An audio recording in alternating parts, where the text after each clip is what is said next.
Alright, good evening everybody. It's Sunday night, which means we are live here with the Diehard Racing League's JMR Outdoors American Hero Hunt Cup Series. Tonight we are at Dover International Raceway here, and as we can see there, these guys, despite having an overcast track condition, they are going to be battling this 1 mile concrete banked monster all night for 160 laps here tonight. If you take a look at the weather here, it's a nice 72-degree air temperature. The track temp 78. You see that it is overcast, but it's not stopping the drivers from going around here. We take some looks here at the times in practice right now. At the top of the board, we've got the 77 of Seth Schultz with a 22.419, followed by the 21 of Jason DeBreeze with a 22.534, the 99 of Eric Mickey with a 22.553. 16 of Elliott Butler with a 22.555, and rounding out the top 5 will be the 28 of Adam Nowinski with a 22.572. So this is gonna go one of two ways. We're gonna assume the worst, like we did with Bristol and Richmond, and we actually saw some amazing races out of those, or it's gonna hopefully not turn into a caution fest here, as we see the 6 and the 95 both getting loose there off of turn 4.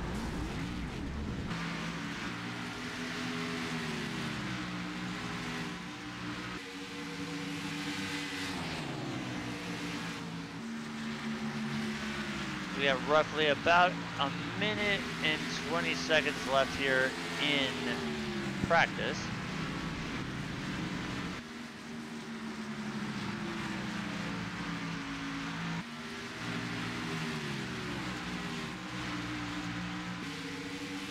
It's going to be interesting to see who can save their tires and what groove is going to be predominant. We're seeing a lot of these guys running the higher groove, which is kind of right in direct correlation as to how a lot of the NIS races went this week. The guys were running the higher groove and then bringing it down in the corners here. But right now, I think a lot of these guys are out here just really pushing the cars to the limit to see what they can get away with and what's too much here. As we've seen several cars. I think one of the tricky things here, especially if we stay green flag, is going to be getting down on pit road without speeding or hitting that outside wall.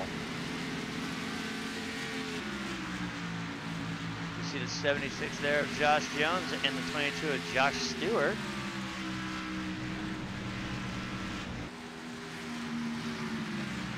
Right now, Jones being scored in 8th and Stewart in 10th here in practice as the timer is about to run out here. We got about 5 seconds left. We'll advance into our 10 minutes of qualifying. We see the session state is checkered, so we'll wait for it to advance here. I want to welcome everybody tuning in from the iRacing live portal. Hope you guys are ready for an interesting race here tonight.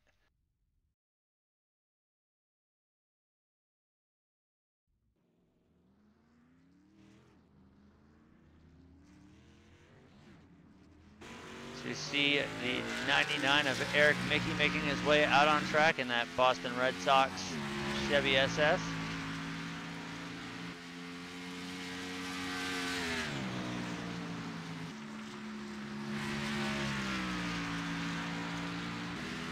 Now the thing I've noticed here throughout practice is these guys really have to be careful on that first couple laps actually. So qualifying is going to be a little bit interesting here because these tires do not react very well in the first few laps. I did notice that by watching a lot of these guys.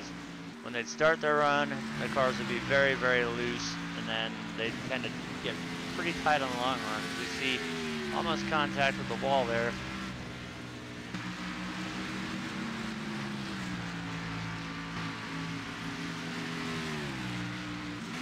We also see the 22 of Joshua Stewart.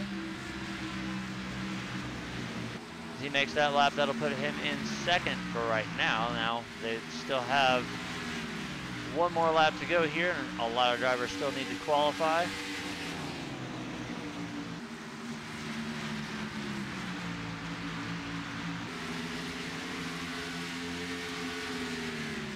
We'll take a look here at the 20 of Brian Den, right now currently being scored in 5th position. 10 of Todd Cray as he's slowing that car down. Looks like he might either have messed up that lap or he's just going to try and restart it. Right now he is currently being scored in the 9th position.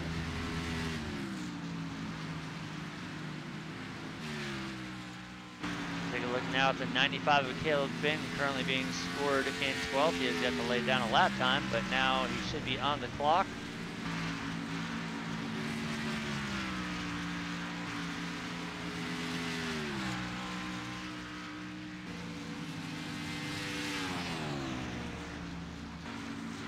See what he runs for his first time by here.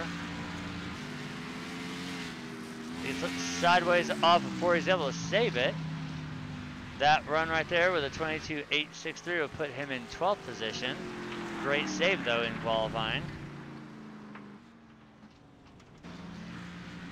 You see the 30 of Kyle Clenworth. He's out there in that Red Bull Toyota. Oh, hard hit to the inside wall, so that's not going to count towards his qualifying lap there.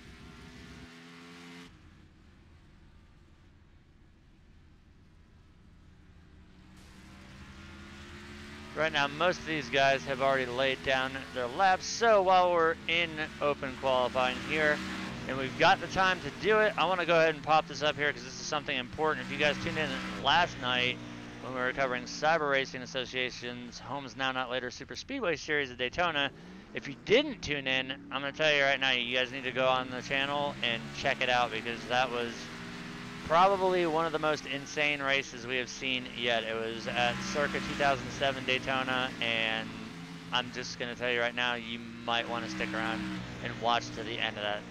The finish of that race was absolutely amazing. But this brings in what I'm about to pop up on the screen here. You see right now, this coming Saturday, it's an off week for the regular season, but we're going to be doing a charity race for Homes Now. It's good that Jim has come on board. He's been the series sponsor for 2 seasons now. We are going to be covering that live as our part of donating towards the charity. And Mike has also donated an extra $25 to the race winner, so now it's a $50 payout. It's a $10 entry fee where 75% of the proceeds go to Homes Now. The other 25 go to the payouts, which will take place right at the end of the race. It'll be an open set truck race at Daytona for 90 laps, 1 quick fix. Track and air temp will both be 65 degrees. It's open to everybody on iRacing, so if you guys out there watching love running plate tracks, you've got a good open truck set, you are more than welcome to go on the, I also posted this on the iRacing forums, so you can go check it out. We're going to cap the field at 30 trucks max. Now the payouts, originally it was going to be $25 to the race winner. It's now $50. $15 a second, 10 to third, 5 for the pole sitter, 10 for the hard charger, 10 for the clean driver award, being the highest finishing driver outside of the top 3 with 0 incident points. Now, if you are interested in racing this race, send your entry fee via PayPal to admin@homesnow.org, and please put in the information section, put your iRacing name down there in the notes so we know who to add to the special event league so you will get your spot secured. Now, this is going to be going towards a great cause here. These guys, 96 cents out of every dollar goes directly towards the charity. The other 4 cents helps keep the administrative part of the charity in business. So once again, make sure you guys go check out either from here or go on the forum. I've posted it in the private and league racing, hosted in league racing section. I believe Gregory Thompson did as well, but it's a great cause, so make sure you guys go check it out. And like I said at the end of it, sign up, pay up, show up, get some money, and contribute to a great cause. And while we're here nearing the end of qualifying, we're going to bring out the U.S. Army Marching Band so we can get tonight's national anthem. So everybody please rise, remove your hats as we bring you tonight's national anthem.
As always, outstanding job by the U.S. Army Marching Band. So as we literally wait for this qualifying session to finish out here, we're going to go ahead and as soon as that does, we'll give you tonight's starting lineup. Now, Mike, I don't know about you, but judging from what we saw in practice, how do you think this one's going to play out?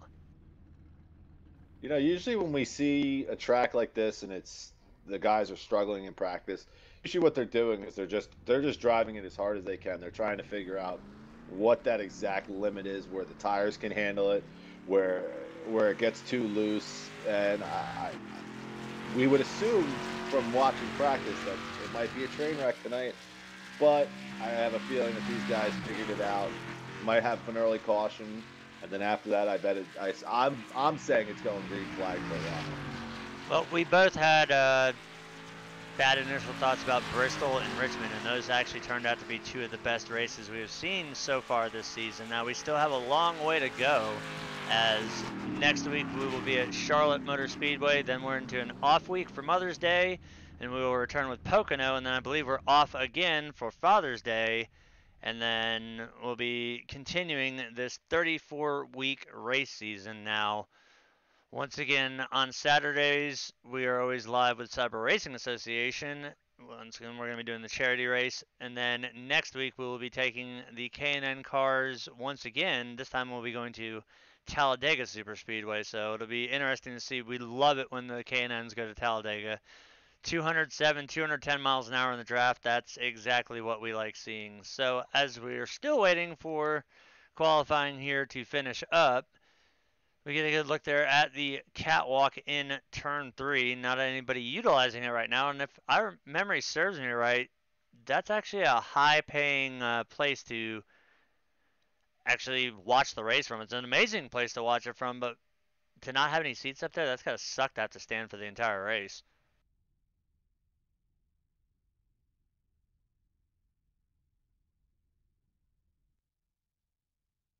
So we see pretty much everybody has already laid their time down. They're just waiting for the session to end here. Now we see they have started to grid, so that is going to bring us tonight's starting lineup. On pole, we have the 99 of Eric Mickey with that 22.432. Starting to his outside will be the 77 of Seth Schultz with a 22.472. Rolling off third will be the 21 of Jason DeVries. Joshua Stewart in the 22 will start from the 4th position. The 75 of Robert Barris will be your 5th place starter tonight, followed by the 16 of Elliott Butler in 6th. Rodney Kramer in the 6th machine will roll off 7th. The 76 of Josh Jones and series-sponsored car will start from the 8th spot. Brian Denton in the 20 will roll off 9th. The 44 of Aaron Corey will round out the top 10. We look a little bit further back, rolling off in 11th, the 11 of Jeremy Evans. The 4 of Caleb Thompson will start 12th. Todd Cray in the 10, 13th. The 95 of Caleb Finn will start from the 14th position. The 28 of Adam Nowinski will roll off 15th. Kyle Clenworth in the 30 will start 16th. And I do believe, did the 92 make it on track? Because if he did, he will be our final starter in. Alright, so our final position will go to the 92 of Tim Cato in 17th. The 33 of Robert Jones did not make the start, so as these guys are out on the pace lap, we are less than 1 lap away from taking the green flag here at Dover. Hopefully we don't see the early caution and we can get some good, clean racing in here.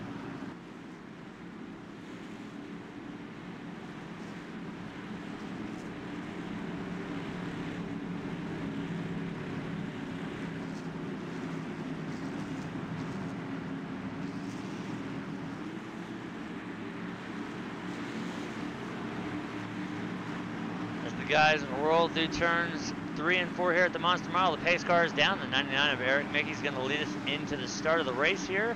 Now, as always, these guys have to wait for the first start to go on green. After that, it is on the race leader. The green flag is out. We see a little bit of wheel spin there from the 77 of Seth Schultz, but he's able to keep that car under control as they head off into turn 1 for the first time.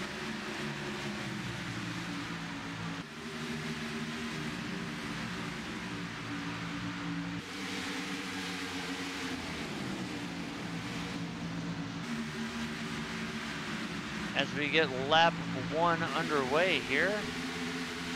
99 of Eric Mickey is going to be our race leader. He's able to hold on for that first lap there.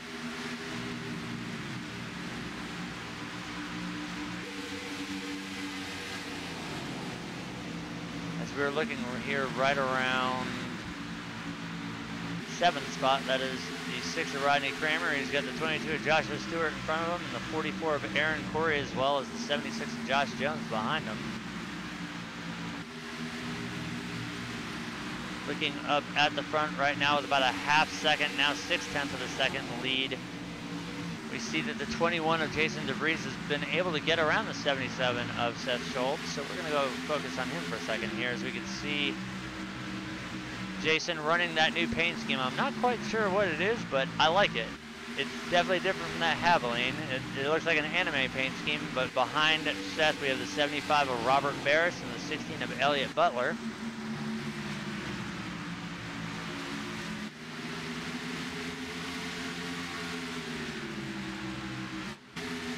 As we look a little further back here, we were looking at the 10 of Todd Cray. This is basically 8th on back here. They're doing some nice tight racing here. So we see the 11 of Jeremy Evans, the 20 of Brian Den, the 95 of Caleb Finn.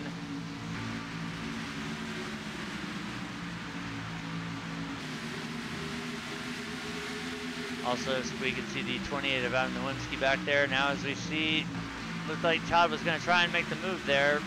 He went to go low, but the 11 of Evans was there to fill the hole, so that kept Todd up high.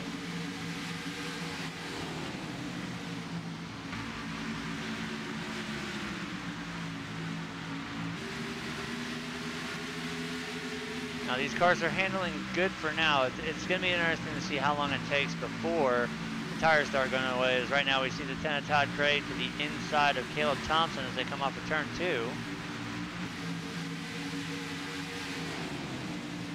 And he will be able to clear Caleb as he comes through turns 3 and 4. That will move Todd up to 9th. Caleb back to 10th, as we see Jeremy Evans is still trying to make his way up into the top 10 here.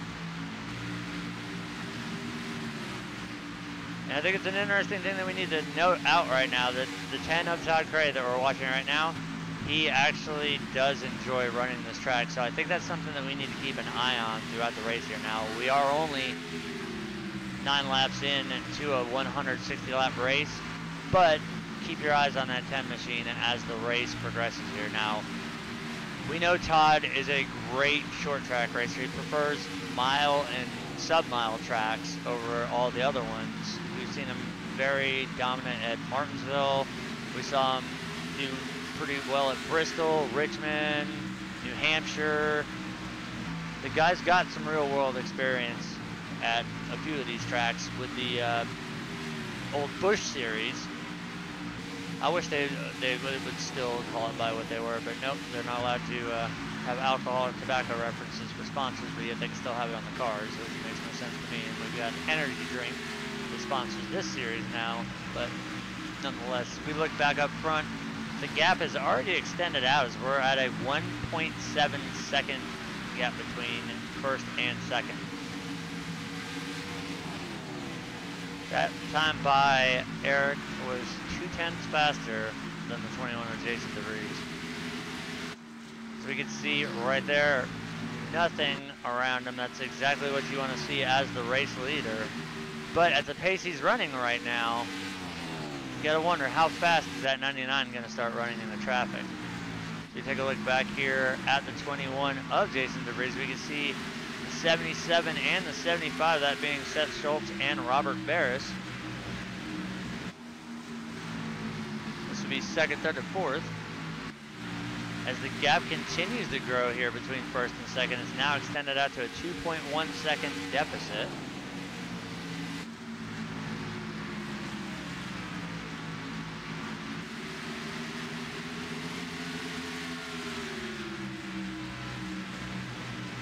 Now, I really don't want to jinx things, but right now these guys are doing a great job and exactly what we always see week in and week out here. Now, something I really want to note here, take a look at this, the 22 car, Joshua Stewart. He's already up to 5th position.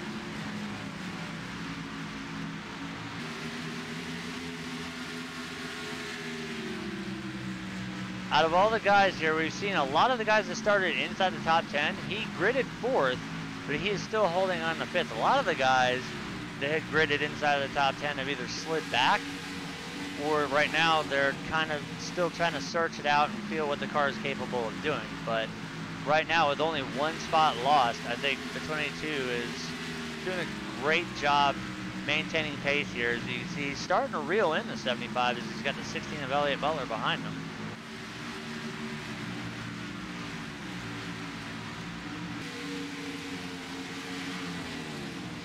We're going to look back here around 8th place. We've got a battle heating up between the 6 of Rodney Kramer, the 76 of Joshua Jones, and the 10 of Todd Cray.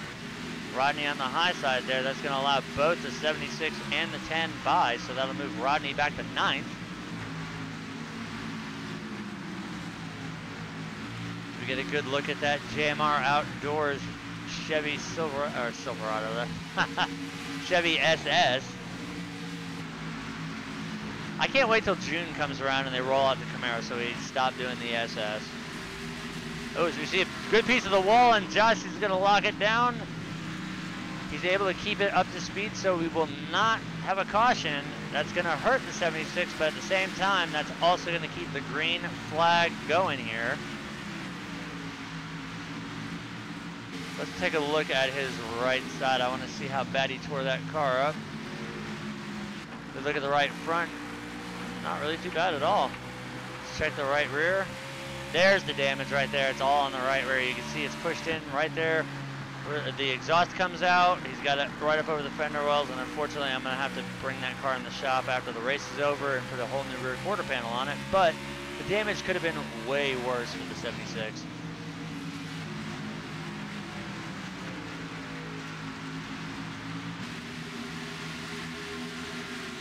We see there the 44 of Aaron Corey.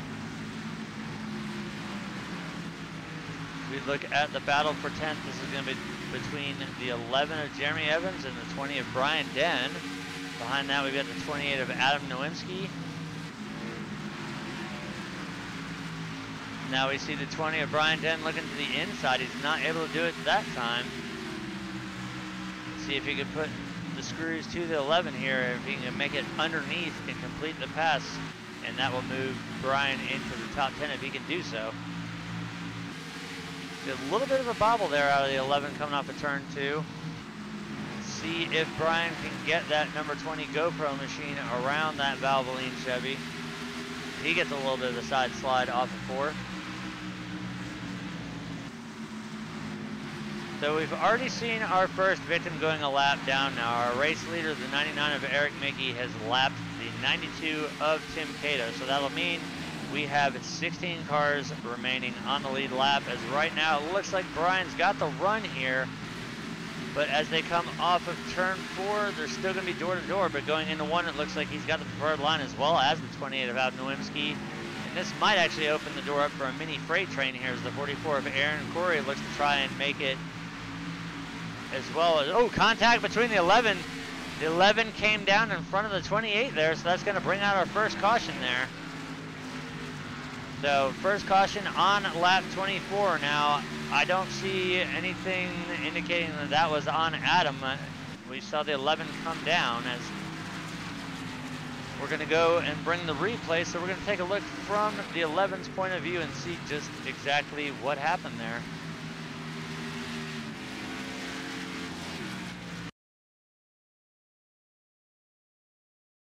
As we back it up, this is right where it's going to happen, so keep your eyes peeled on that number 11 Valvoline Chevy as they come off. See, he gets just a little bit loose there and crosses the nose of the 28. Hard impact to the inside wall. As he refires it over, he's able to get it turned back around facing the right direction. We don't see any smoke coming out of the motor. So, undoubtedly, though, he's going to be down on pit road for probably, I'm going to say probably maybe 2 or 3 minutes of repairs there. Oh, there's a little contact there with the 21 of Jason DeVries getting on the pit road.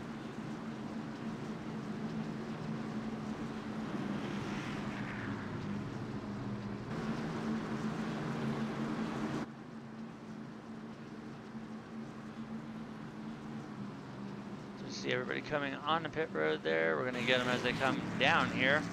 Now, Dover and Darlington are probably two of my most hated pit roads. The pit road speed here at Dover is 35 miles an hour.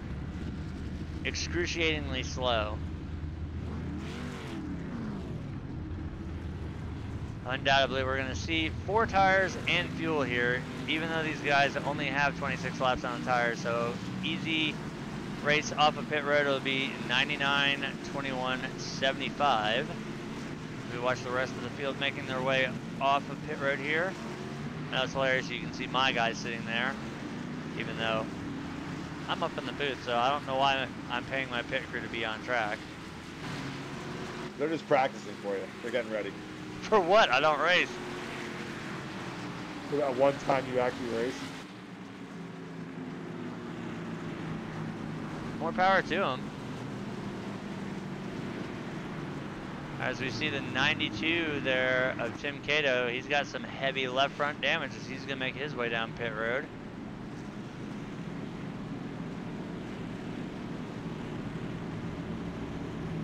Once again, we want to thank everybody who's tuning in live from the iRacing portal. If you're just now joining us, we are live here with the Diehard Racing League's JMR Outdoors American Hero Hunt Cup Series. We are working our first caution of the race here. It came out on lap 24. Just a single incident coming off of turn 2. The car got loose, crossed over the nose of another one, and made a hard impact to the inside wall on the backstretch. So hopefully next time by we'll see the lights on the iRacing pace car go out and we will get the field doubled back up. Now once again, the initial start is on green. Now the 99 has both the lane choice on the restart and he leads the field to the restart of the race. He does not have to wait for that green flag to come out. But I think it'd be a safer bet to get a little bit of a jump, but the one thing that we're gonna have to watch out for tonight is wheel spin. As Dover is banked all the way around the track, you start to give that car throttle, you give it just a little bit too much and it's going to have a tendency to hook around on you. As we saw on the restart, a little bit of wheel spin there by our outside pole sitter, the 77 of Seth Schultz.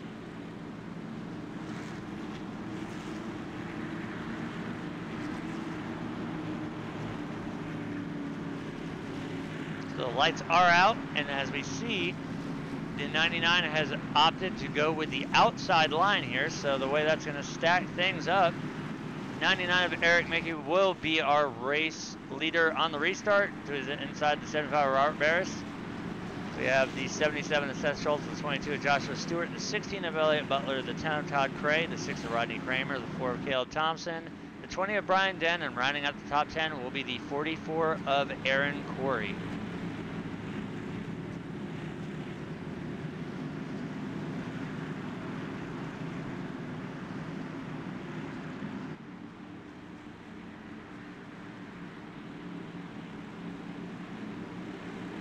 As the iRacing pace car gets ready to dive down onto pit road here, the 99 is going to lead us into the restart zone, and hopefully we can get back underway with a nice long green flag run.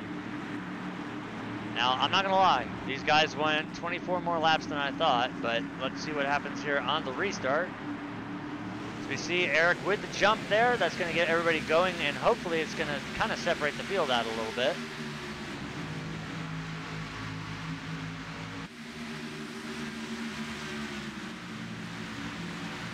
We see it looks like the 22 of Joshua Stewart might not have got the memo that we were going there, as he definitely caused a little bit of a check up there on the restart, as he has now fallen back to 6th position.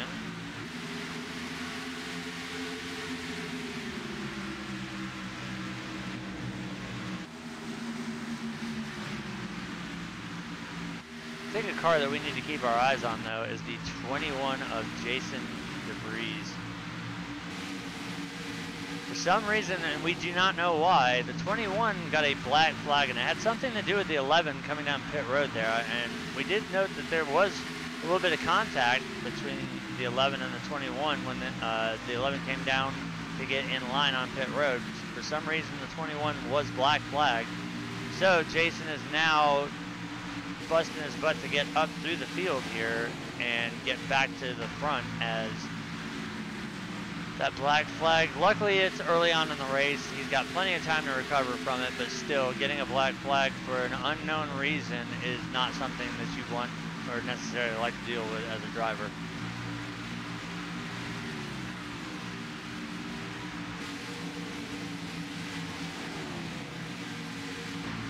As we look up here, we've got a battle in the making here between the 77, the 16, and the 10. That's Seth Schultz, Elliott Butler, and Todd Cray.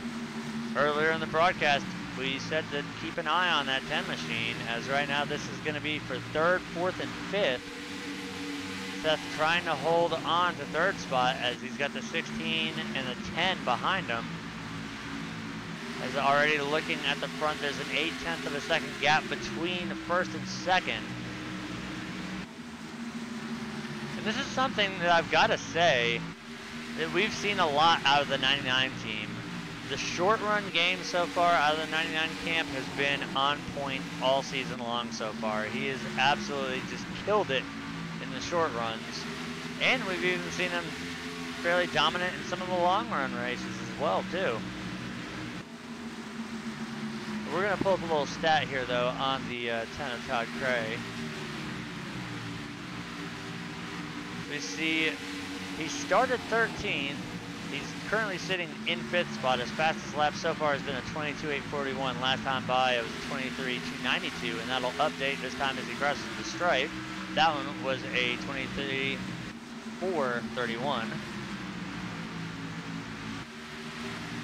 As he looks to try and get underneath the inside of Elliott Butler off of 2, he's not able to do so, but he is carrying a little bit of speed there through the corner, so hopefully he should be able to make the pass stick here as they come off of 4, but he is still going to be door to door. He should be able to clear it going into 1 here, as he will do so, so that will move Todd up to 4th, as now he can set his sights on the back bumper of the 77. So now we've got a battle going here between the 77 and the 75. This is going to be for 2nd position as Seth tries to take 2nd spot away from the 75 of Robert Barris, and it looks like Robert just moved up out of the way, and Seth is just going to motor by here in turns 1 and 2, but as they come off the corner, they're still going to be door to door.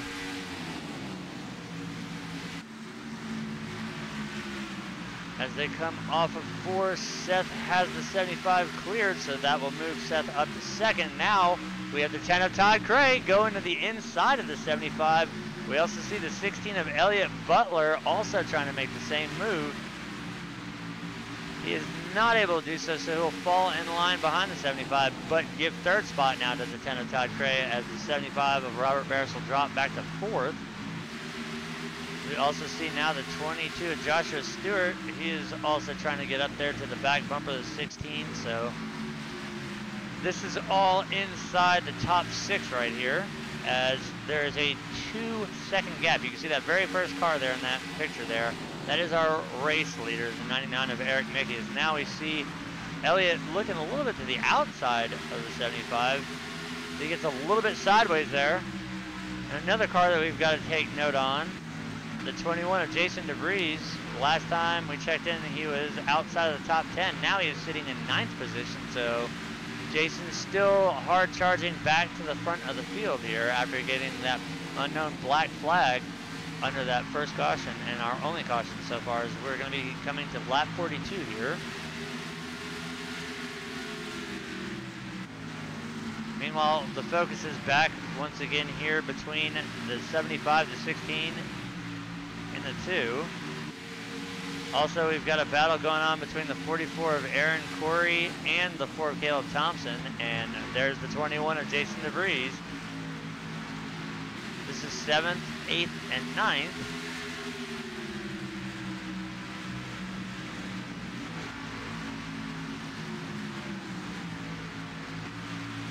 See Aaron and Jason both making a little bit lower line off of the corner. Now we see Jason trying to make the move.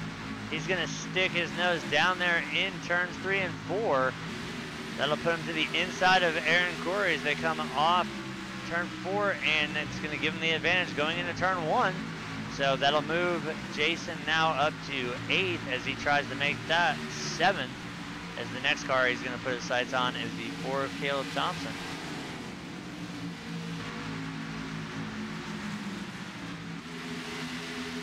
Meanwhile, as we see, the battle has kind of changed positions here, as it's going to be between the 16 of Elliott Butler and the 22 of Joshua Stewart. Elliott got a little bit high there in the corner, which allows the 22 to get door to door with him, but he's not able to complete the pass here. But we're going to look back a little bit further again, as we see Jason is working the pass here around the 4 of Caleb Thompson. That will put him up to 7th spot as he does make it.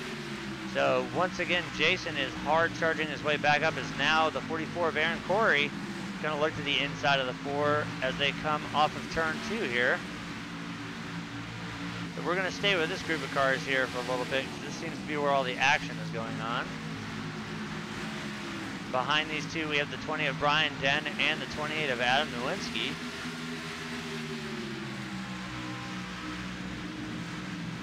As they go into turn 2 here, Corey with the run, he's going to get the position so far. He's cleared as he makes onto the backstretch, so that will give Aaron Corey 8th spot.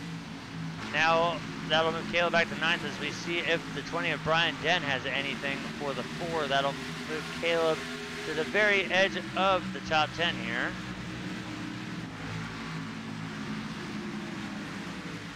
So we've got a position change here for 5th spot. That's going to be the 22 of Joshua Stewart. He has made his way around the 16 of Elliott Butler. Well, as we look up here, where you got another battle brewing here between the 77 of Seth Schultz and the 10 of Todd Cray. This is for 2nd spot. As we look at the ticker up there, and you guys can see it in real time here, 3.1 seconds, and that's just going to continue to grow the more these guys are racing it out here. As we are now 50 laps into this 160 lap race. So a brief summary here, we've got 49 laps completed in the books. We've had 0 lead changes and 1 caution for 4 laps. Right now our top 5 consisting of Eric Mickey out front with a 3.2 second gap. Seth Schultz in 2nd, Todd Cray in 3rd, Robert Barris 4th, and the 22 of Joshua Stewart in 5th.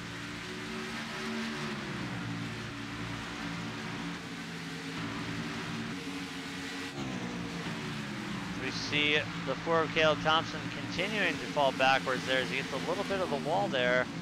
He's going to drop back now to the 12th position as the 76 of Josh Jones, who we saw catch a piece of the wall earlier, was able to get around him. As now we see the run that the 4 is getting here.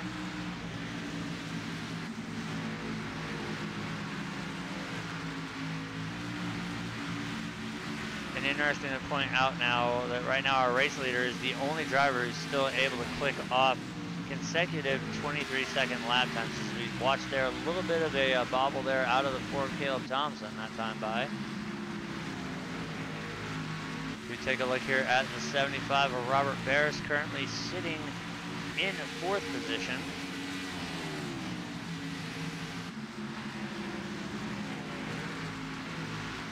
We go to the camera that usually is not the best one when trying to pick cars. We're going to go to focus on crashes and see who it goes to.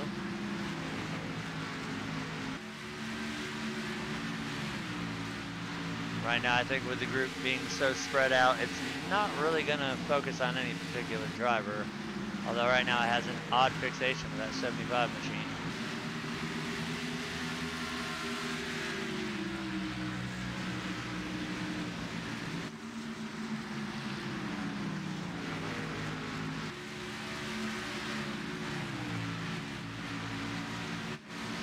Take a look back here at the 21 of Jason DeVries. We see he is still sitting in 7th spot, and as we can see, the field is really spread out here. Right now there's only 1 driver being scored a lap down, and that would be the 11 of Jeremy Evans. He's being scored 2 laps down.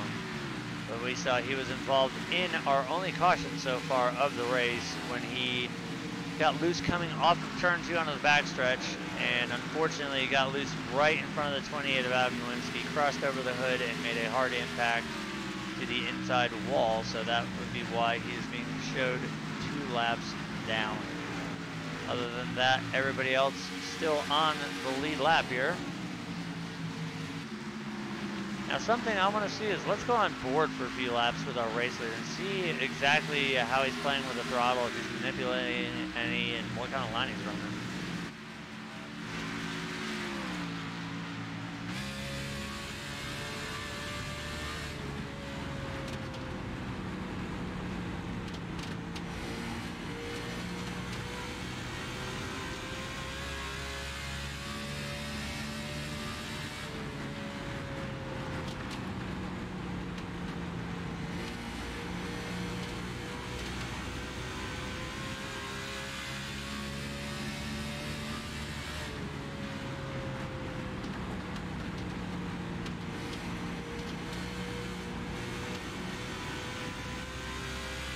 See him make his way around the 92. That'll put him down 3. There's the 11. Looks like he's made a little bit more contact there, so we might see that 11 machine going behind the wall. But now we have 2 cars a lap down as we are riding on board with the race leader. He has put the 92 of Tim Cato down a lap, and now the 11 of Jeremy Evans being scored 3 laps down. So the next victim to go a lap down, you can see in front, that'll be the 30 of Kyle Clenworth.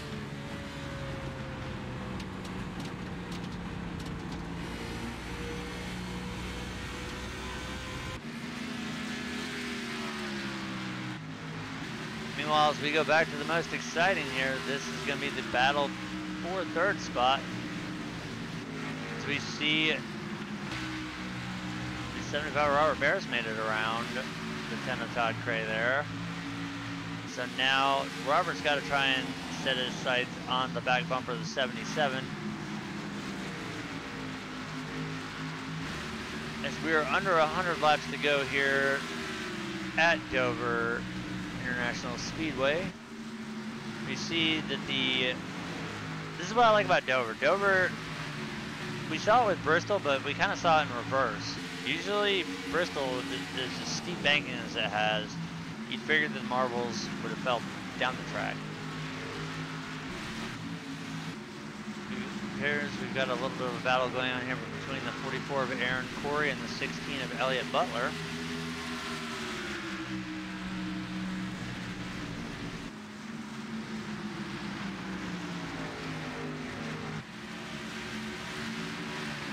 Aaron uses every inch of the racing surface there coming off of turn 2 on the low line. He does have the forward momentum here, and he will make the pass. That is for 8th position.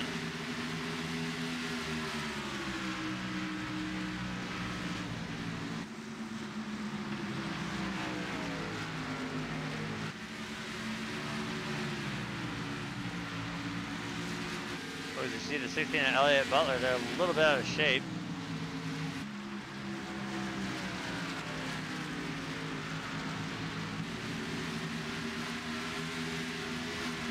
Now we see the 20 of Brian Den. He's going to try and make a move on the 16 here and shuffle Butler back to 9th position.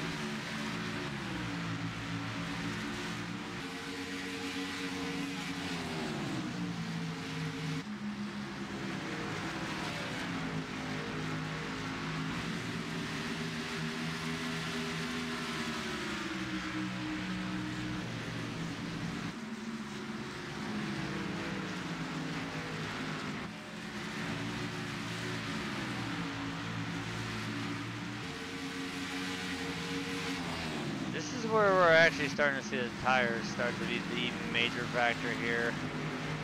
You see who has been conserving them a little bit and who has been raw dogging those tires ever since we restarted also going to be where we start seeing more drivers running the high group versus the ones that are still able to dive it in there.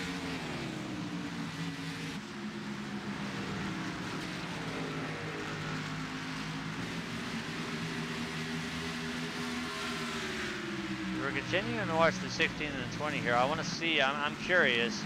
So we've seen the 16 out of shape a few times. Haven't seen the 20 really bobble any, so I want to see if Brian has been saving his tires a little bit more than Butler has here.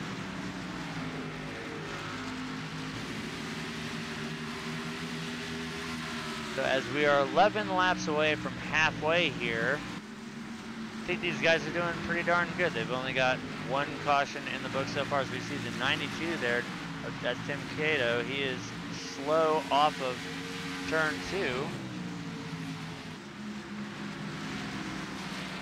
So I think we're going to start seeing our green flag pit stops coming our way. As we see the Ford Caleb Thompson there. He is down on pit road.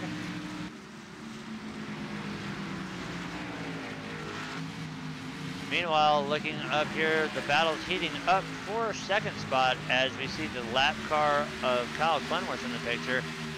We see the 75 of Robert Barris. He's been able to reel in that 77 machine. And now it's going to come down to who's going to pit first, Seth or Robert. As we look at the gap here, it's 5.3 seconds between Seth and the race leader, Eric Mickey. So I'm willing to bet that Robert's probably going to pit before Seth does. That's usually how it goes.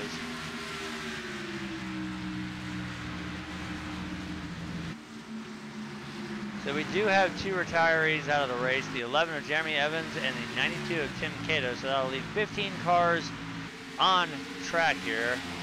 Right now, Caleb Thompson being scored 2 laps down. Caleb Finn in the 95 down 1, and the 30 of Kyle Clenworth also down 1 lap. So you see the 10 of Todd Cray there as he makes his way around the 30 of Clenworth.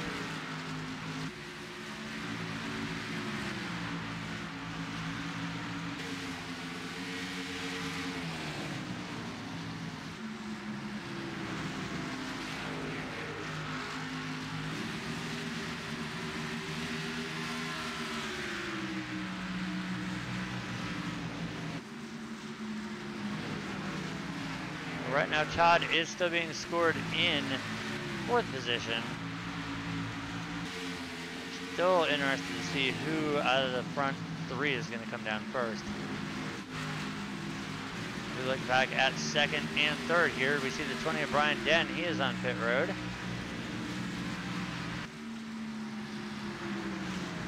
Gap from 1st to 2nd hanging right around 5.4 to 5.5 seconds.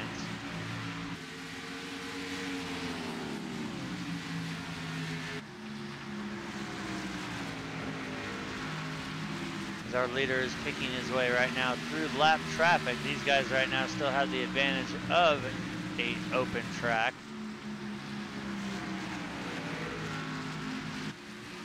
And I'm not a master strategist, I'm not Larry Mack, but I'm going to go out on a limb here and say with that early caution, I think a lot of these guys are going to try and do this with only 1 more stop. So I think a lot of these guys are going to stay out as long as they can and then run it for the rest, because we're only 3 laps away from halfway. So if they can manage to go,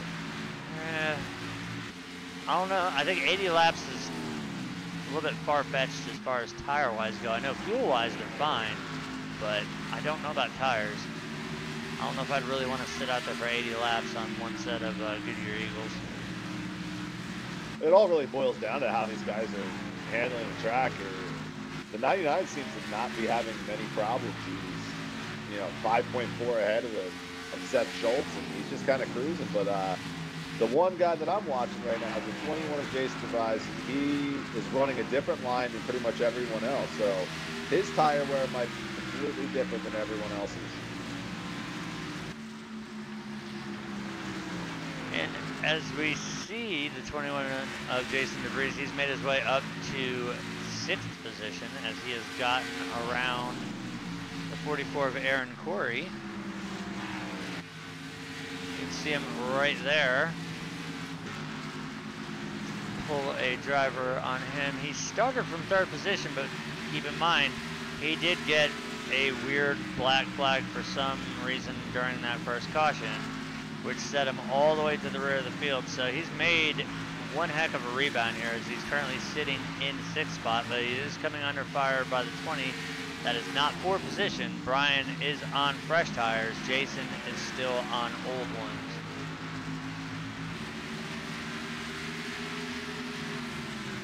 Right now, if the caution were to come out, the 6 of Rodney Kramer would be the iRacing lucky dog. We're going to check in here real quick with our race leader as he does still have a 5.6 second gap. You see right now he's got some open track around him. It's always what you want to see as a race leader. He's got about pretty much 3/4 of the straightaway.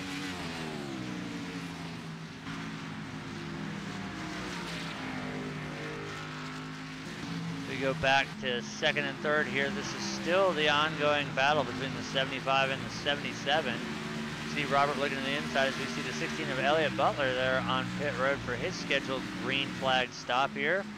Meanwhile, the 75 of Robert Barris, I think he said he's had enough riding behind the 77. They're going to go door to door here as they come off of 2 and down the backstretch to see if he can carry the momentum into 3 and 4 and take 2nd away from the 77. As he is going to clear Seth there, so that will give 2nd spot to the 75 of Robert Barris and move Seth Schultz back to 3rd. Meanwhile, the gap is still increasing, now at a 6.2 second between 1st and 2nd.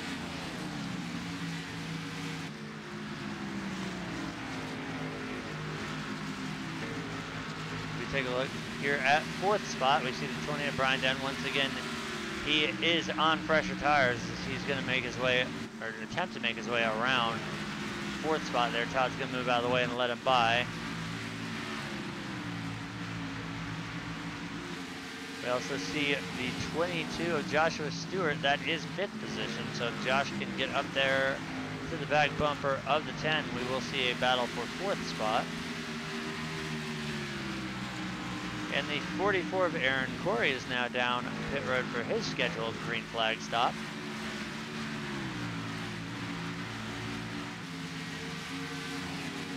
As we are past halfway here, this is kind of confirming what I had said about 10 laps ago, that these guys are going to try, as long as the green flag stays out here, they're going to try and do this on just just a one-stop strategy after the early caution where everybody came down for fresh tires and topping off with Sunoco race fuel.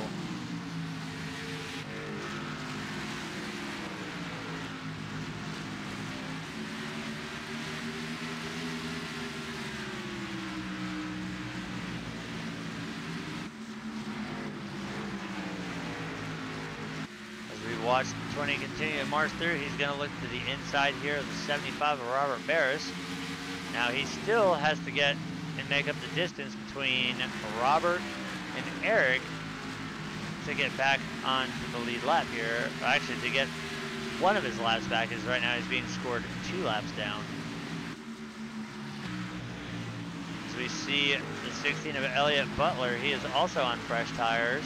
And we have seen a position change as the 22 of Joshua Stewart has managed to get around the 10 of Todd Cray. So that was for 4th spot. So move the 22 up to 4th, the 10 back to 5th.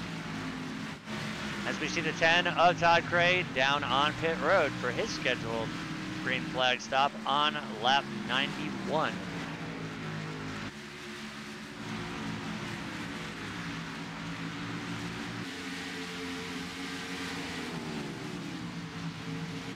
Now it's going to come down to when is the 99, the 75, the 77, the 22, and the 21 going to come down pit road as we see Butler making his way around Schultz, and he's also going to go around Barris here.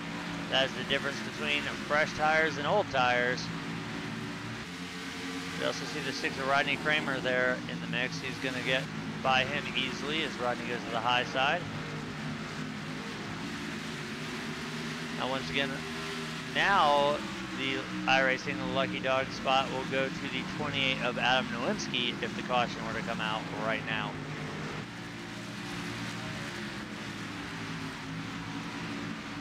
We see the battle heating back up here for second spot as the 77 is going to dive to the inside.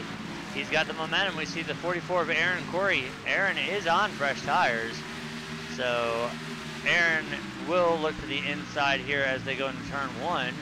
Meanwhile, second and third swap positions as we see the 20 of Adam Nowinski slow there coming off of pit road. We see now the 77 is going to go past the 6 of Rodney Kramer. And the 75 of Robert Barris, like I called it, he would be the first one to come down pit road as the 99 and the 77 will stay out on track.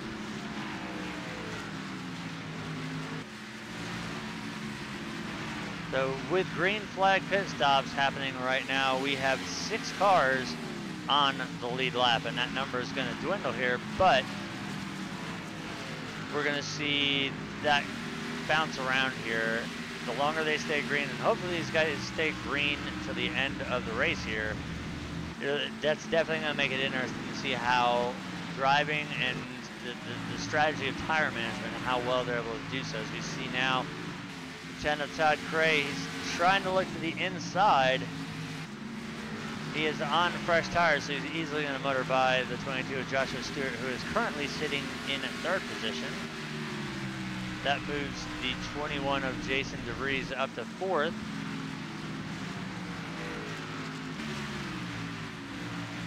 So right now, I'm showing 5 cars on the lead lap, the last one being the 76 of Josh Jones. And he is about to get lapped by our race leader as we look at the deficit here between 99, as there it is in the pictures. We see the 20 of Brian Den making his way around the race leader. He's going to get one of his laps back the hard way. So that will put Brian back only 1 lap down. Now that's what we like seeing. We love seeing drivers getting their laps back the old school way, as we also see the 16 of Elliott Butler. He's going to do the same thing.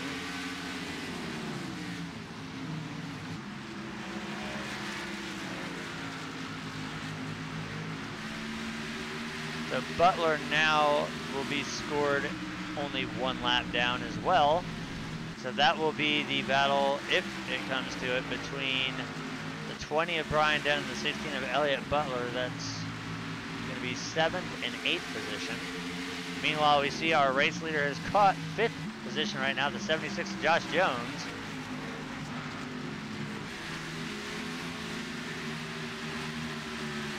And Eric will look to the inside here going into turn 1. He's going to get the run, easily able to motor by, so that'll leave 4 cars remaining on the lead lap as Eric continues to take everybody to school here. See a little bit of contact there with the outside wall from the 44 of Aaron Corey. Nothing to slow him down as he's easily able to make a pass on the outside there. And as I was just speaking about it earlier, the battle that we were going to see between Brian Den and Elliott Butler, that move has been made. The 16 has passed the 20, so that will move Elliott up to 7th and Butler to 7th and Den back to 8th.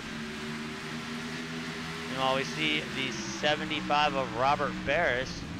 He is trying to get his lap back the old school way, and he will do so. So that will put him 1 lap down. That's the thing here about Dover. These guys can lose 2 laps easily on a pit stop.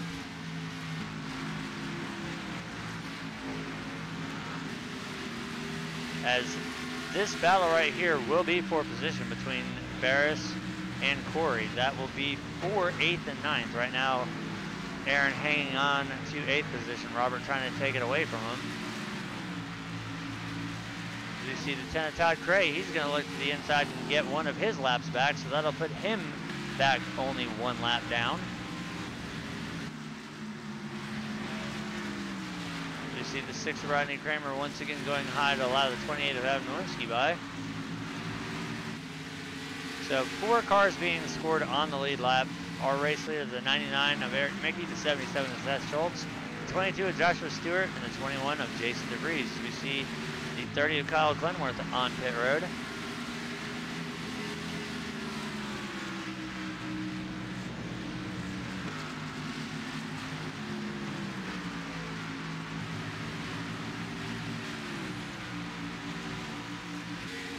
So Barris has made the move on the 44 of Corey, so that will be a swap of 8th and 9th.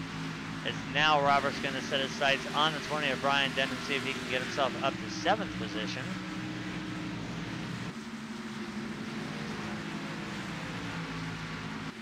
The 6 of Rodney Kramer is also for position as both of these drivers go by, so Rodney will go down 2 spots there, actually 3 spots, as the 44 of Aaron Corey is also able to motor by. As the 75 does make the pass as they come off of turn 4, that'll put Robert up to 6th, Brian to 7th, and now we gotta see what the 44 is gonna do if he can make his way around the 20. And word through the radio is the 2nd place car of Seth Schultz will be coming down pit road this time by, so 2nd place will be coming down pit road. So we see the 20 is going to move to the high side. That'll allow the 44 of Aaron Corey to get by.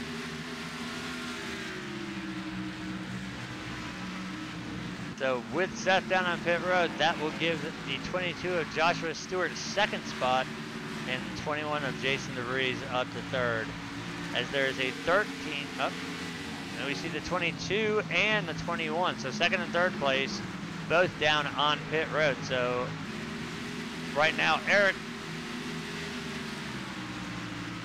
in a bold move here, also the 21 of DeVries passing the 22 on entrance to pit road, which is 100% legal to do, so there is no penalty for that. It's just a very, very skilled move to do there. So right now, the only person that has not come down for their scheduled stop will be the race leader, but he is going to be coming down pit road now, so it will be leader pit road as we are on lap 110 of 160, so 51 laps to go here at Dover International Speedway. Once again, if you're just tuning in now live from the iRacing portal, this is the Diehard Racing League's JMR Outdoors American Hero Hunt Cup Series. So far, out of the 110 laps in the books, we have only had 1 caution for 4 laps, and that was early on lap 24. These guys have been green flag ever since the restart, and if this is anything like what we've seen with past races, we're more than likely going to see this run green flag to the end. So this is going to come down to who's going to have the best race car at the end of the race, and more importantly, who's going to have the better set of tires at the end of this one. So we're watching the battle here for 3rd and 4th. Lieutenant Todd Gray looking to the inside of the 44. That will give him 3rd spot once he clears, as he does so. And as things shake out now, the race lead has been cycled over to the 75 of Robert Barris. 2nd place goes to the 16 of Elliott Butler, Lieutenant Todd Gray, who we're looking at right now in that Pets in Paradise machine. That will be your 3rd place driver, and behind him the 44 of Aaron Corey. And 4th, Brian Den's going to run out the top 5. We look a little bit further back, the 99 of Eric Mickey, who has been dominant all night so far after finally coming down pit road. He will be scored in 6th spot. Rodney Kramer in the 6th, 7th. So we're going to see that as Rodney's not going to fall back. I believe he is on pit road, and he is. So Caleb Thompson will inherit 7th. Seth Schultz 8th. Jason DeVries 9th. And running out the top 10 will be the 22 of Joshua Stewart. We are under 50 laps to go. Mike, what do you think we're going to see here in the final stage? These guys are doing exactly what they're famous for, long green flag runs.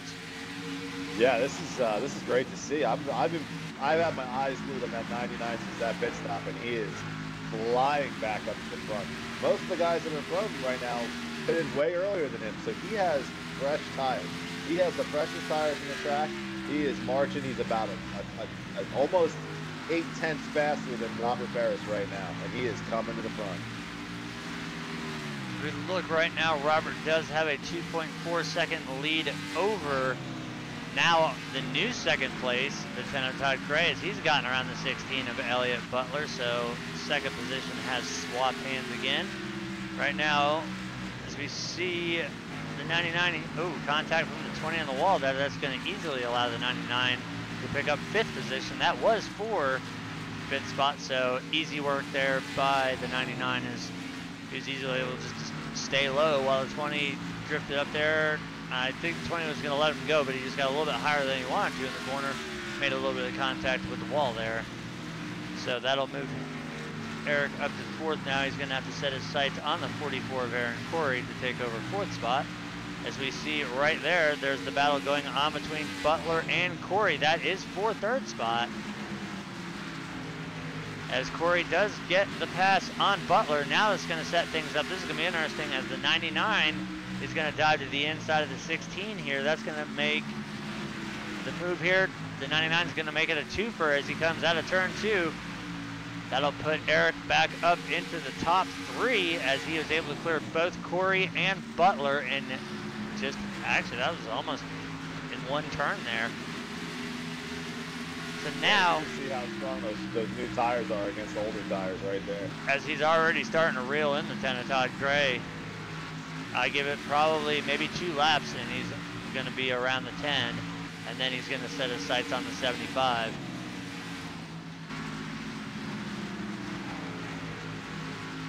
And not even, as they come to the line, they're going to be door to door, so Eric's going to pop his way back into the top 3 as he's made his way around Todd Gray on entry to 1 here. So look out, Robert. Eric's coming for you.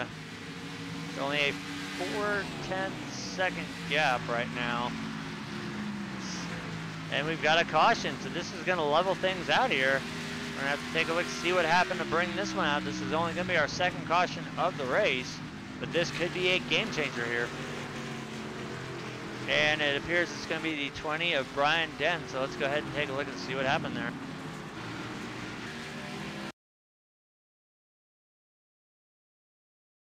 We see him making his way off of pit road here.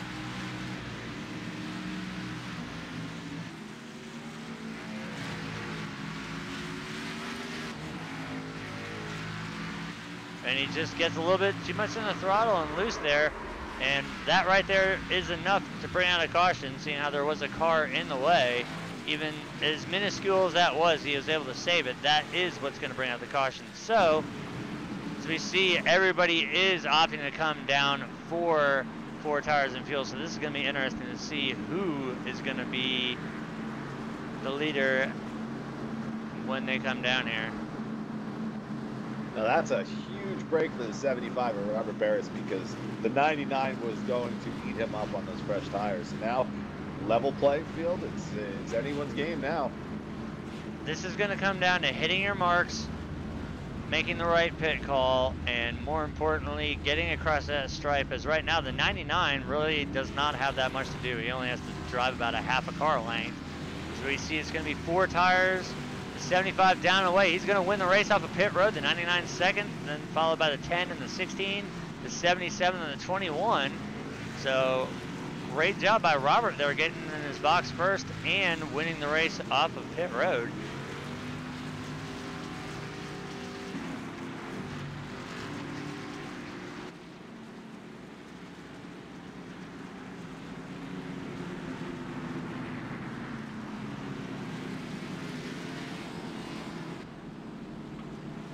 I think we need to note there is the 44 of Aaron Corey went in 4th, and I'm showing him right now in 8th position, so that's a loss of 4. Yeah, it's a tough break on pit road. I don't know if he didn't get in his box right or whatever it was, but to drop 4 spots, that's a tough break. He had a good run going. We'll just call out when the Dwayne Cooper special is Dwayne managed to find every way but the right way a couple weeks ago to. Well, actually, that was a demonstration of how not to pit 101. All right, so while we are working this caution, we're going to go ahead and cut quickly to a commercial sponsored break here and return with the action here at Dover International Speedway, hopefully where these guys finish this one out green flag.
All right, we're back. The lights on the pace car are out. Race leader Robert Barris has opted to take the inside line. That's not exactly what we thought we would see, but starting as outside will be the 99 of Eric Mickey, 16 of Elliott Butler, the 77 of Seth Schultz, the 10 of Todd Cray, the 44 of Aaron Corey, the 21 of Jason DeVries, the 4 of Caleb Thompson, the 22 of Joshua Stewart, the 76 of Josh Jones, the 95 of Caleb Finn, and Adam Nowinski in the 28 machine. So as the pace car gets ready to drop down pit road, this is going to be probably the clutch moment for the 75 team here. He's got to get the right jump here without wheel spin and try and put as much distance as he can on the 99. And there's the jump. Green flag is back out. We're back underway here. Let's see how long the 75 can hold off the 99.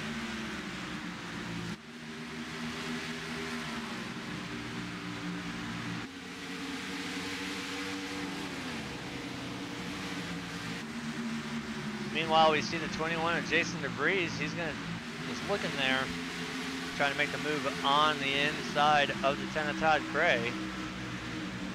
We've got the 44 of Aaron Corey, the 22 of Joshua Stewart, and the 4 of Caleb Thompson back there in the mix behind the 77 of Seth Schultz there.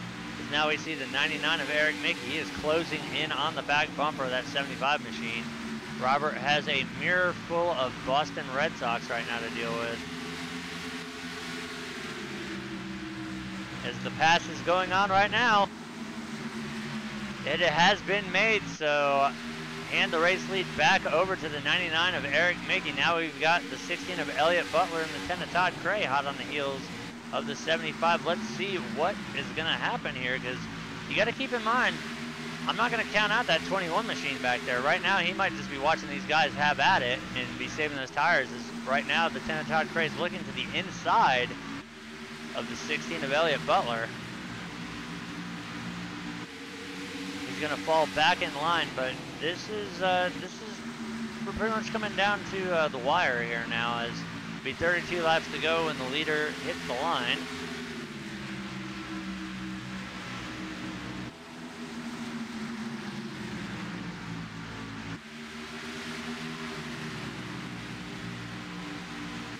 I'm waiting to see who's going to stabilize out here, but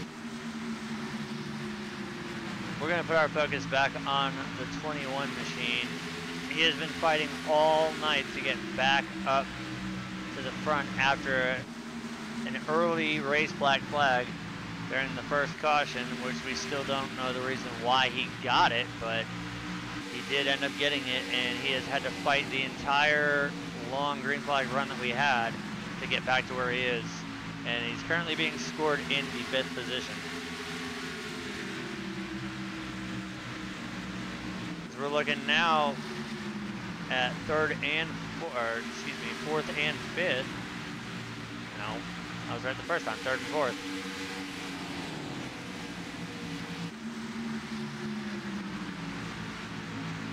We saw Todd looking to the outside and the inside of the 16. Now both of these guys want nothing more than to get around the 75.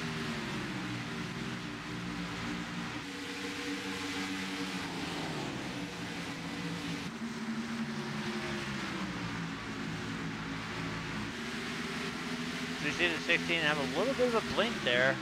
They just did it again there on the front stretch.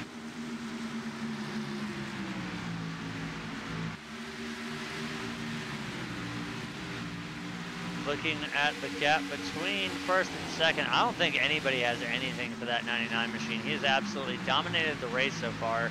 He's led 116 of the 160 laps scheduled for tonight. The 75 Robert Barris has led 16 and actually tack another one on, because that's 117 led for the 99. And as he comes around to the stripe again, it'll be 118 in the books, as we continue to see the blinking going on by the 16 machine, as the 10 is looking to the inside here.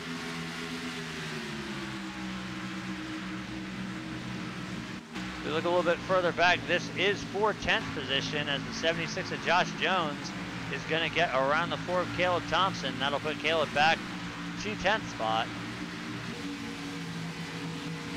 I want to go back here and focus though on second, third, and fourth, as this seems to be the hot spot right now between Barris, Butler, and Cray.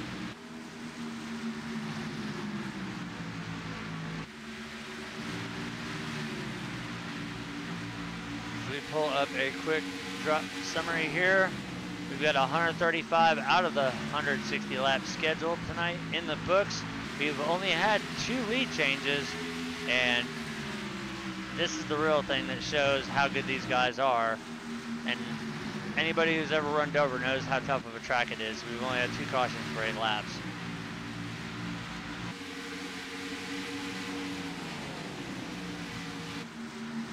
You see the 10 of Todd Cray, he is still chomping at the bit, trying to get around the 16. Right now, Elliott's doing everything he can to try and keep that 10 in the rear view mirror, but Todd keeps mounting the charge there. It's only a matter of time before he gets around that 16, or the 16 holds. Oh, as the 16 gets a piece of the wall there, that's going to force him down low. That should give Todd the spot, and it will do so as they go into turn 3.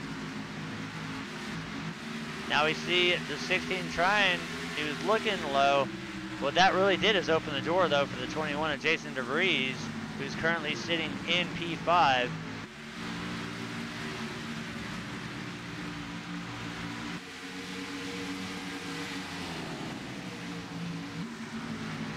We're gonna go and we're gonna watch and we're gonna see what the 21 can do here. As now he's going to look to the inside going into turn 1 here against Butler. Still having those little bit of connection issues there, so this is going to be interesting to see how the pass gets completed, as Jason was not able to do it that time coming off of turn 2. And directly behind him is the 77 of Seth Schultz. So right now the hot spot is 4th, 5th, and 6th. We're down to 20 laps to go here. This is definitely the moment.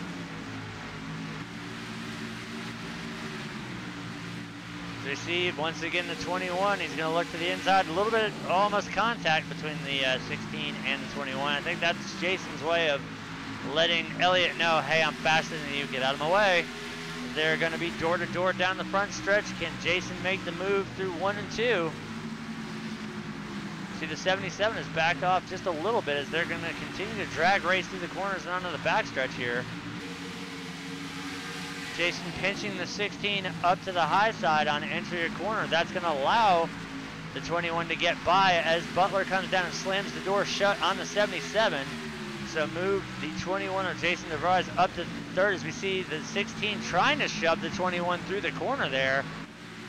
This is where we're starting to see a little bit of short track temper come out, but nobody's wrecking anybody, so it's all fair game here.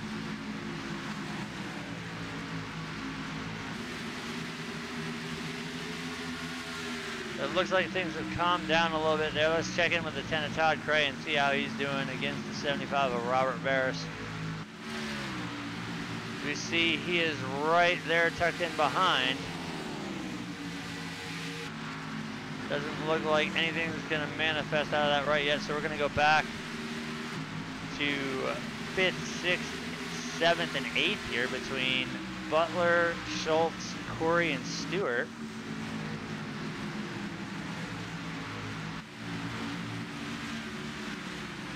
Looking at the gap right now, it's right now just under 2 seconds between 1st and 2nd, and as we come to 15 laps to go here, I don't think we're really going to see Eric have to deal with anything unless we get a late race caution that doesn't end the race.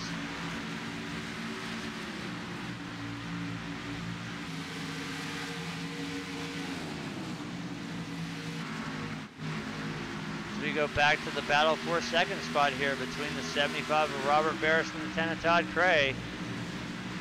Car in front of them is the 30 of Kyle Clenworth. He is not for position. He is currently being scored in 14th, 2 laps down.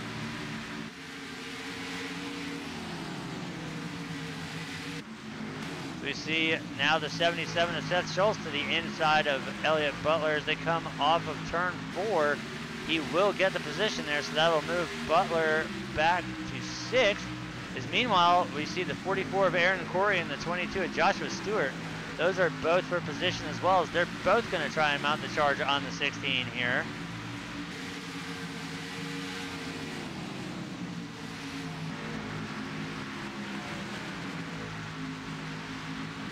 So we are looking right now at 5th, 6th, 7th, and 8th.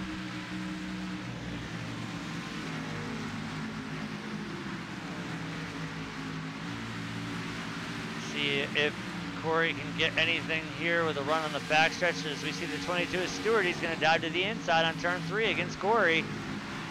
Corey's going to wash up. That's going to give Stewart the spot, so that'll switch 6th spot around.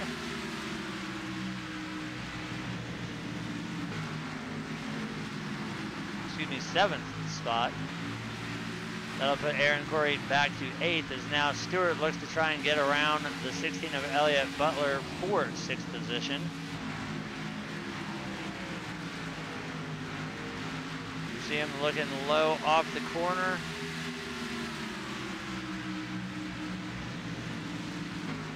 Lap traffic might be something to take into consideration here, especially now as they're both going to come up on that heavily damaged Red Bull Toyota Camry.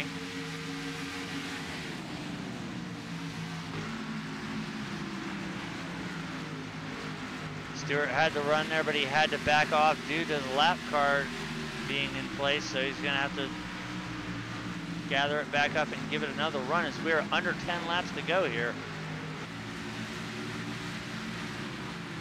And there's the look. He's peeking out. He's going to try to get it down, but he's not going to be able to do it this time.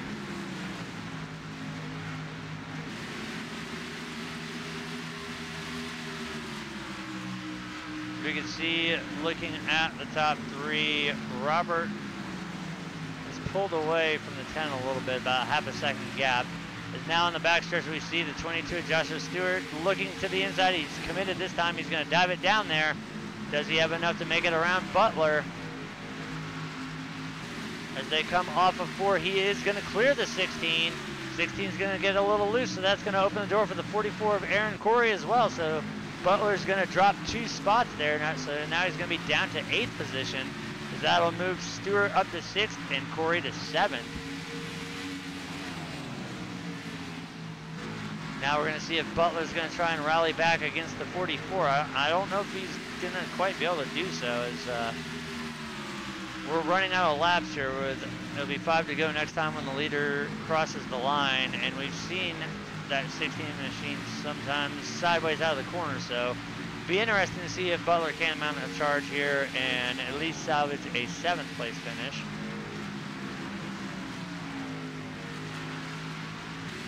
Looking at the gap to the lead here, it's 2.6 seconds back from 99 to the 75.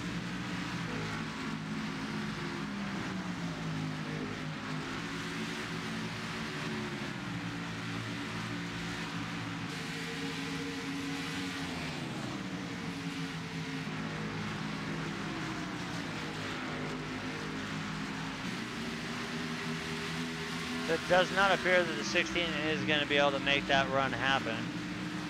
Let's go ahead and check in with our 2nd place. So we see 75 and the 10 there, that is 2nd and 3rd.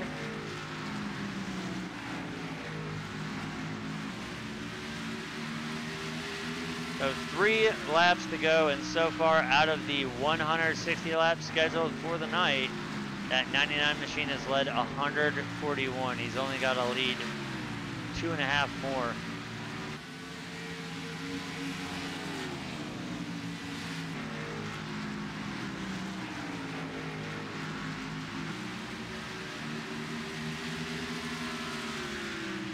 All right, so next time by, the leader will take the white flag here. We can see how hard the 10 of Todd Cray is driving that car to try and get to Robert, but I think it's a day late and $1 short. But nonetheless, he's still sitting in a great spot. He's got a podium finish locked in the books. We got the white flag out here. 1 lap to go, less than 1 mile before we put this race in the books.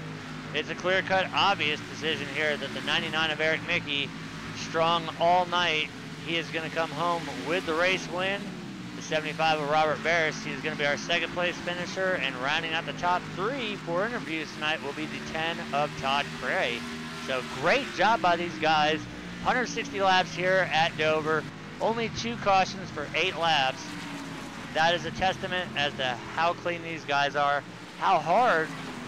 I mean, all you got to do, if you want to see a prime example of how good these guys can race some of the worst tracks, go back and watch our coverage of the Bristol race, the Richmond race, and now add this one to the books as well, Dover, as these guys never failed to show just exactly how strong the competition is and how good these guys really are and how much they respect each other and the level of racecraft that is involved here.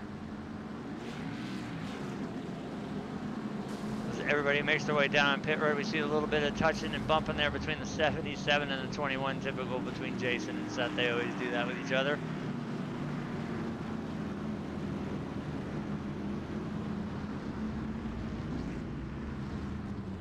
See everybody making their way to the prospective pit stalls. We've got all 3 of our top 3 in, ready to go. We're going to go ahead and bring in our 3rd place finisher, the 10 of Todd Cray.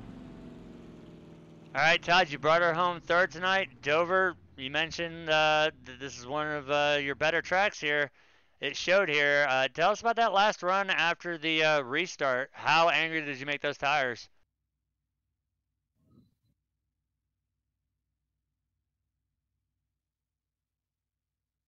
Yep. Hey, got you guys. Yeah, I had tire troubles pretty much all night long.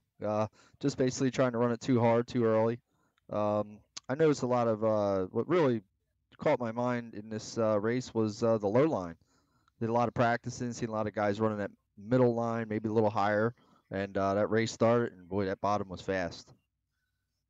Well, the one thing that I think we can all come to agreement on is we've got a new face that we have to deal with. Usually it's Robert that we're always talking about, but lately it's all been out of that 99 team as he dominated tonight with a 144 out of the 160 laps. He absolutely, he's done what he's done several times, and he's been the repeat winner, one of only, I think, a couple so far this season. But I mean, Dover is a very hard track to drive, especially even though we have the overcast conditions. There's a lot of rubber on the track. We did see normally the low line is the way to go, or usually not the way to go. You want to be running middle to high here, and you specifically mentioned that there was so much speed there on that bottom groove. We saw a lot of drivers utilizing that, making the passes there. And honestly, I think the biggest thing that contributed to having such a great race by the entire field tonight was how long you guys went green flag without a caution. Yeah, I got to say that was a fun race. It's always nice to get a couple green cautions just to get some tires, but that was fun. We had a green flag stop there, kind of made a few mistakes on pit road, but at the end of the day, like you said, Eric was the class of the field. I mean, he's on a roll. He was totally dominant.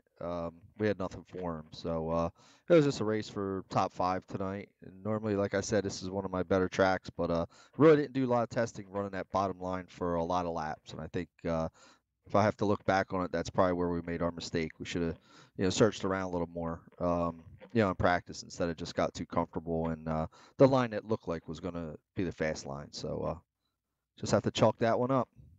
Well, you still managed a podium finish, so I'd say you still did pretty darn good. What's your thoughts next week as we move on to Charlotte? Pretty much the same. I'm not great at Charlotte, but got to get a little testing in and just get out here and get the feel for the track a little earlier in the week. That's about it. Just come out and have fun. I mean, this league is great. Diehard Racing. Every time I come in, and it's just a fun race. Everybody's respectable, and the broadcast is excellent. The American Hero Hunt series sponsor. I mean, it's just a great time. I look forward to Sunday nights. All right. Well, once again, congratulations on the 3rd. Is there anybody else that you would like to thank? Just Diehard Racing, American Hero Hunt. That's it for tonight. All right. Well, we will see you next week at Charlotte, and hopefully we'll get you in victory lane. Thank you, fellas. Have a good night. That was our third place finisher, the 10 of Todd Cray. Now we're going to bring in second, the 75 of Robert Barris. All right, Robert, you brought her home second. Tell me how Dover was for you. It's about everything that I could expect. I'm not too terribly good on concrete surfaces. Dover just makes that bad just because I think it's the biggest concrete track that we'll go to. So to get pull second out of there and have a clean car at the end, it's been a struggle the last few weeks trying to get through these things clean. I'm getting caught up in stuff, so just pretty happy to get through with a clean car and second. I don't think anybody had anything for Eric. Now, Eric definitely has done what he's done several times this season so far. He led 144 out of the 160 laps. We know he's always been a good short run driver, but that long green flag run that we had after the early caution on lap 24, I think that's what really separated the men from the boys as the field got spread out, lap traffic started coming into play. At one point, I believe Eric had over a 10-second lead. Then after the pit stop shook out, you came out top dog. We had that late caution. You won the race off of pit road. The only thing that's running through my mind is normally I would have been, if I was a betting man, I would have bet that you would have put that car on the outside line, but we saw you opt for the inside on that last restart. Do you think that might have made a difference? No, that wouldn't have made a difference. That may have it may have taken an extra lap or so, but um, I wanted to make sure I could control it. I think that in my experience from running NIS Thursday night, the inside lane seemed to have a pretty good advantage if you can control the restart. And even if I couldn't get away from him, letting him come around the outside and then being able to protect the bottom was going to be good.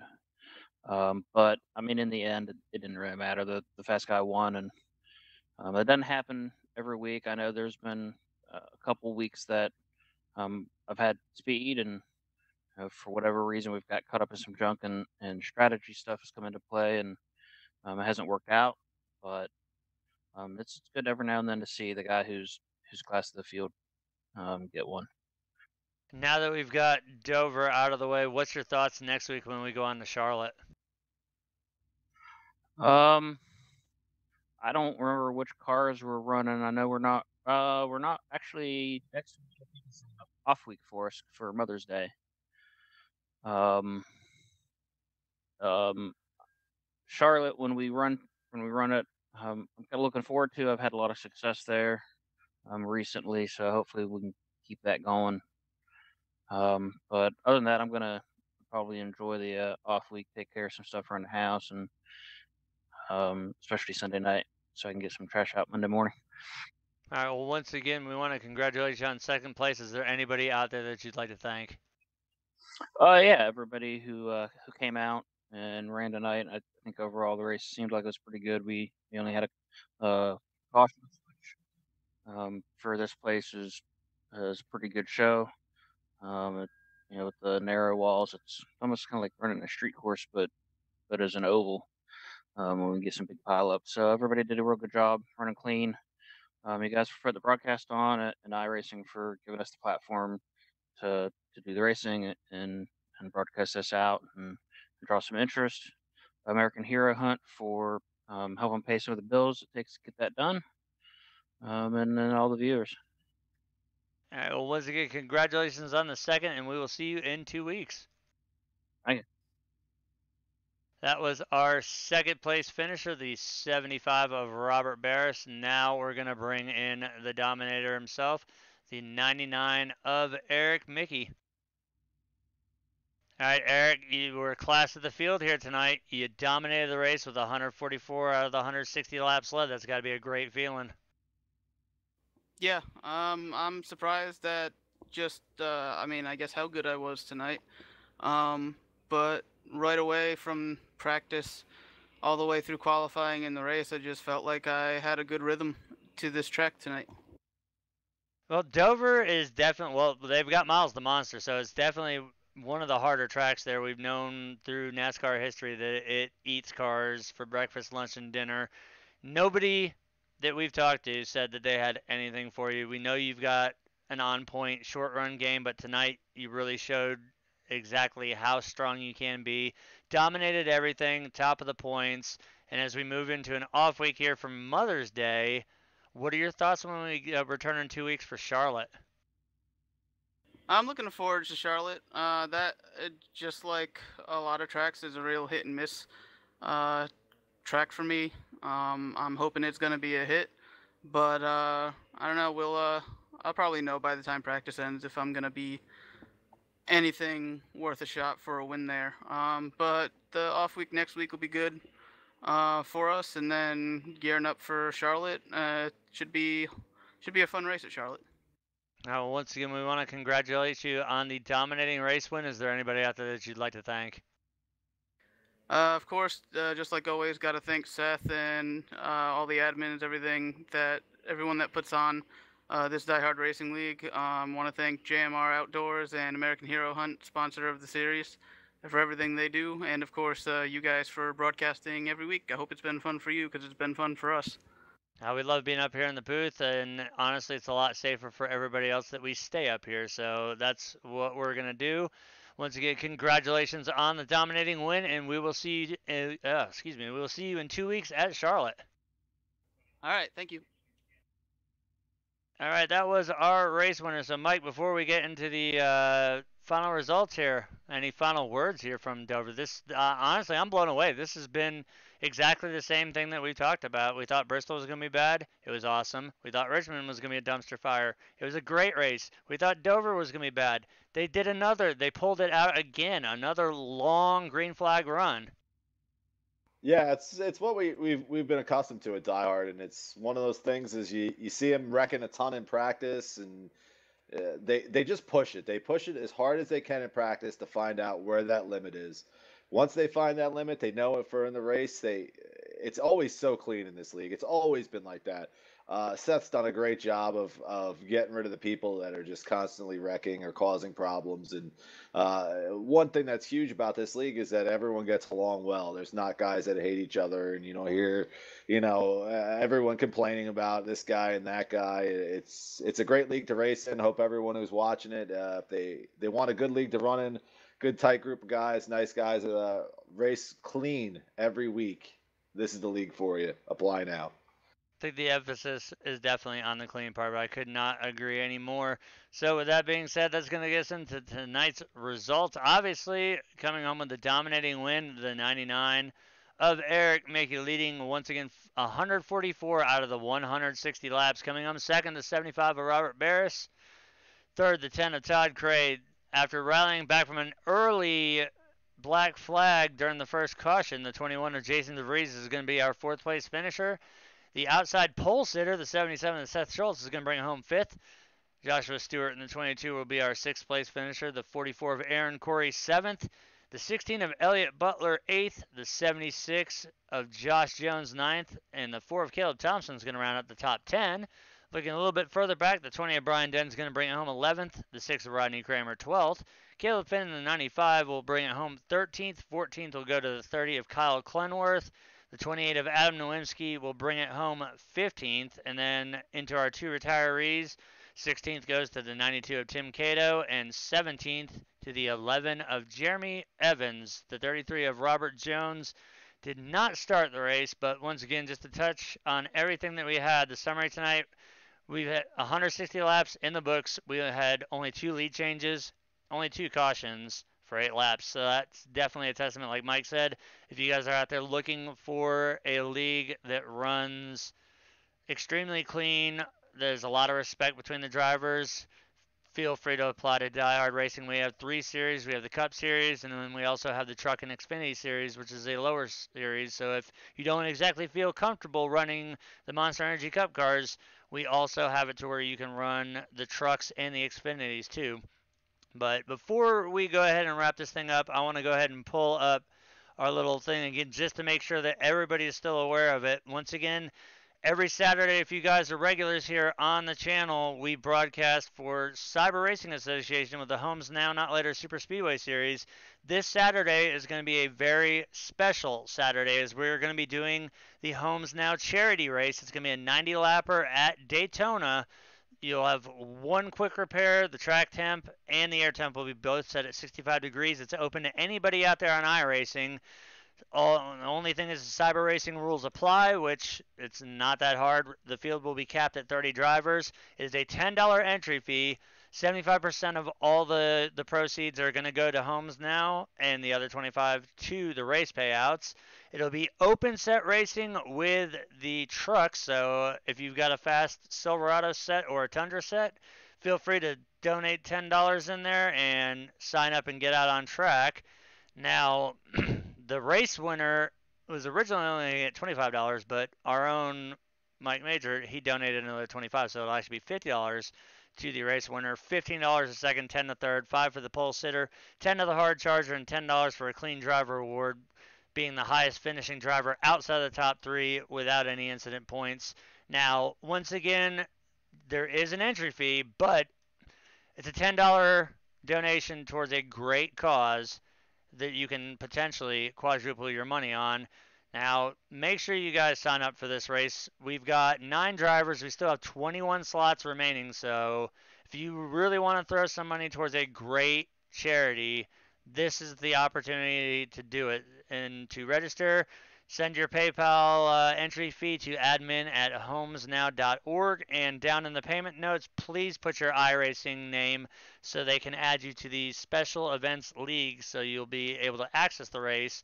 And we will be covering it as part of our way of contributing to the charity. We're going to donate our time and our services to broadcast it, so it will be live this Saturday on Diehard Live TV. But that's pretty much going to wrap things up here at Dover. We saw a great race all in all, dominating performance once again by the 9 of Eric Mickey. And as we move into an off week, we will be returning, as you just saw, we're going to be doing the charity race on Saturday. So once again, guys, please make sure you go. You can check it out in the iRacing forum as well. I made a post about it under the hosted in league sessions.